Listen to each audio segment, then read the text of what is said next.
কক্সবাজারের রামুতে এক ব্যক্তির পৈতৃক ও ক্রয়কৃত জমি জবরদখলের অপচেষ্টা ও সন্ত্রাসী হামলার অভিযোগ উঠেছে। শুক্রবার সকালে ফতেকারকুল ইউনিয়নের মধ্যম মেরংলোয়া বড়ুয়াপাড়া গ্রামে এই ঘটনা ঘটে। এ সময় ভুক্তভোগী মানুষ বড়ুয়ার দীর্ঘদিনের দখলীয় জমির ঘেরাবেড়া ভাঙচুর করে ভূমিদস্যু চক্র। এই ঘটনায় শনিবার রামু থানায় ১১ জনকে আসামি করে একটি লিখিত এজাহার দায়ের করেছেন ভুক্তভোগী। ঘটনাস্থল পরিদর্শন করেছে রামু থানা পুলিশ।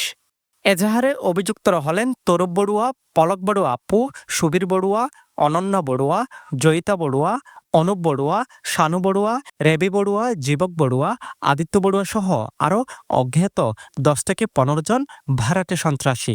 ভুক্তভোগী মানুষ বড়ুয়া জানান তার পৈতৃক সূত্রে প্রাপ্ত এবং ক্রয়কৃত ৭৭.২০ শতক জমি দখলের উদ্দেশ্যে শুক্রবার সকালে অভিযুক্তরা সশস্ত্র হামলা চালায়।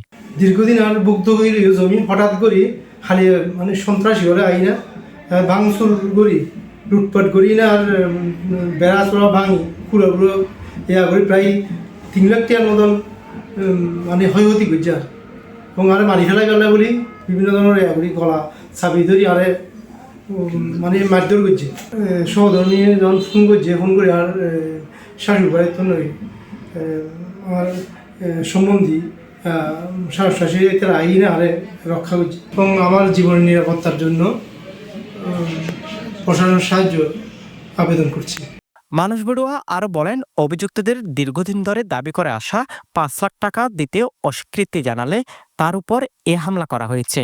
তবে এই বিষয়ে অভিযুক্তদের মুঠোফোনে যোগাযোগ করা হলে তারা বিষয়টি থানায় মীমাংসা হয়েছে বলে দাবি করে ফোন কেটে দেন।